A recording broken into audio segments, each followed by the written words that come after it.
Hello everyone, Old Blue Accord here again.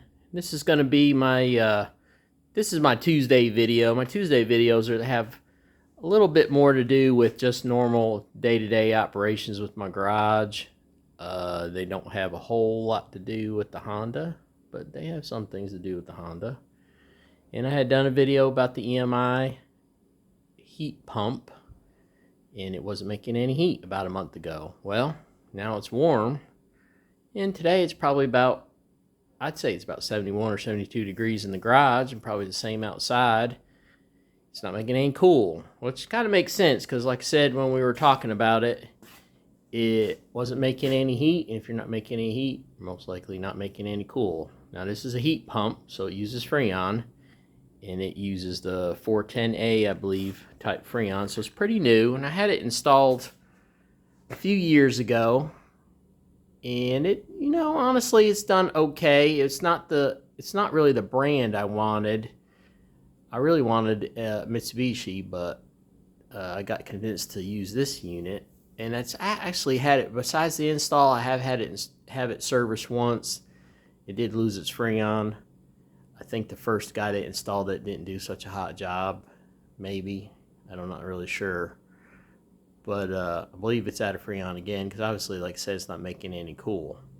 So, went to the book, which actually came with a decent manual once I dug around and found it. And it does say it is a heat pump, so that was my first thing I wanted to do because I do use this in the winter for heat.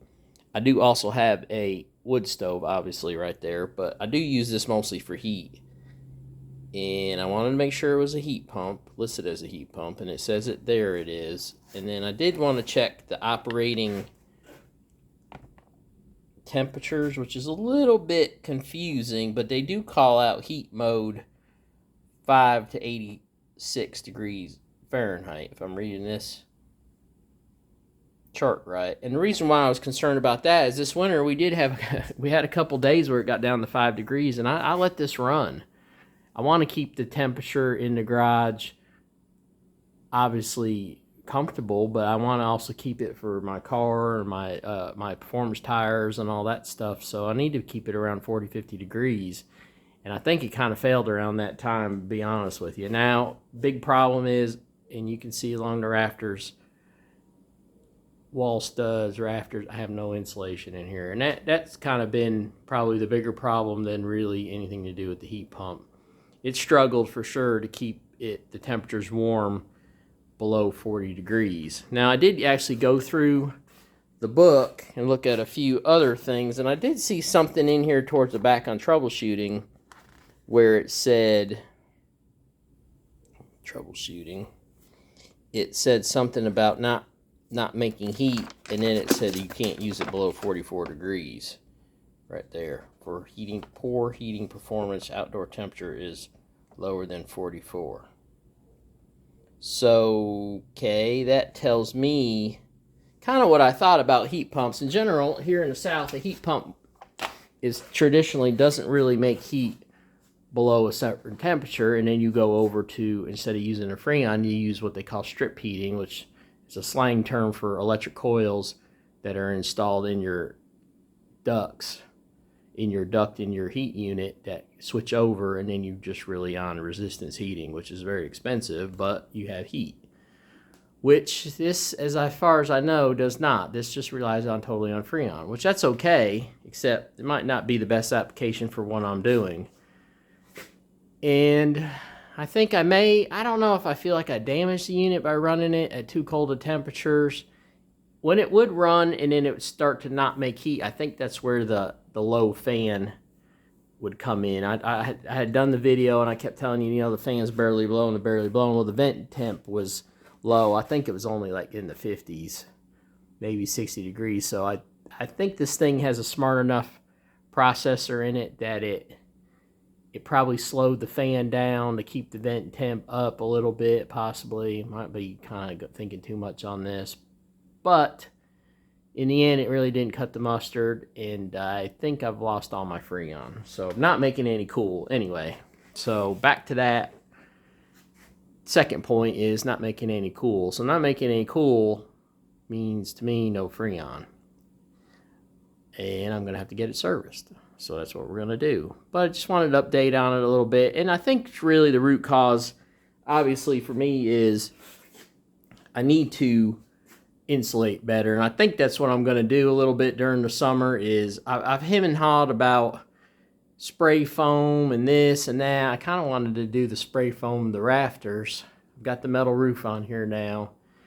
But I think just to get me going, and it's got to help a little bit, is at least put a little insulation in these walls. And you can see there's plenty of areas.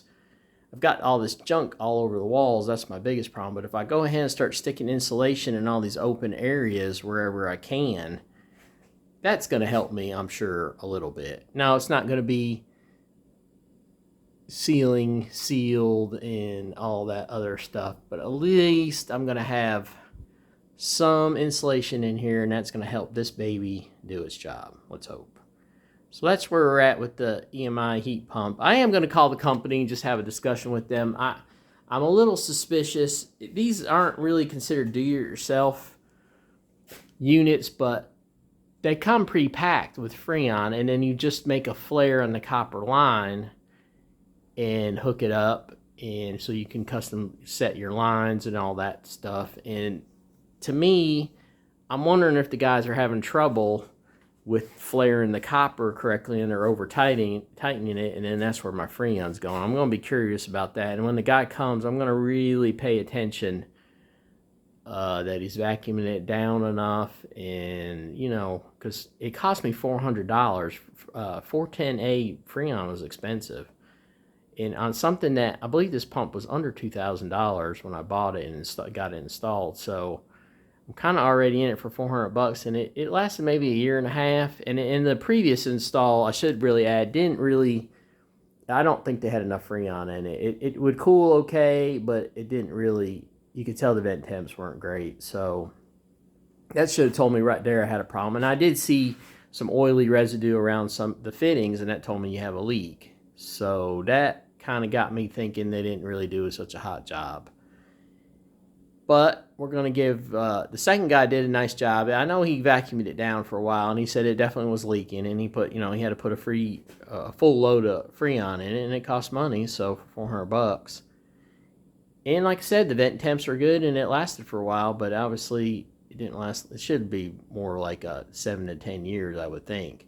Now, hopefully I didn't damage it. I have looked on the outside and thought maybe I split the coils outside, running at too low a temperature. And again, it goes into the defrost mode when it starts to obviously frost up outside.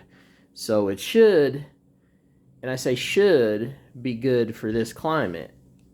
But since I'm in kind of the lower mid-Atlantic, and then we did have a very, very cold winter. We had 3 days where it was like just 5 degrees above 0 Fahrenheit. That's pretty dang cold, and maybe I shouldn't run it. So it's possible that I broke the coils outside. We're gonna find out, and I'm gonna keep you guys updated. And again, I am gonna call the company just to kind of spot check a little bit. They may tell me something that this little manual that they have does not.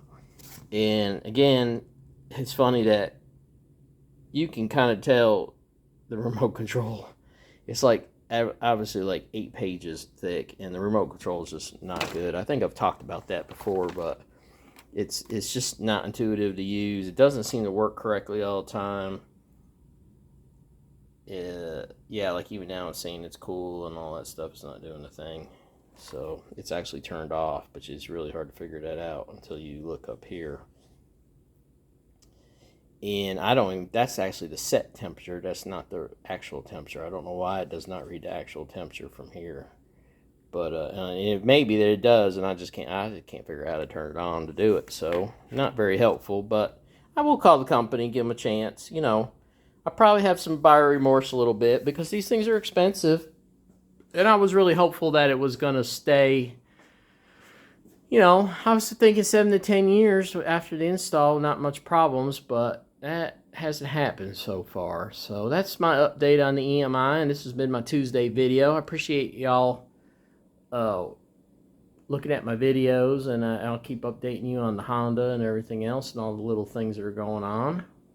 But thanks again for looking, and hopefully I'll get some air conditioning because it's starting to get warm. Thanks again, Old Blue Cord, over and out. Talk to you again.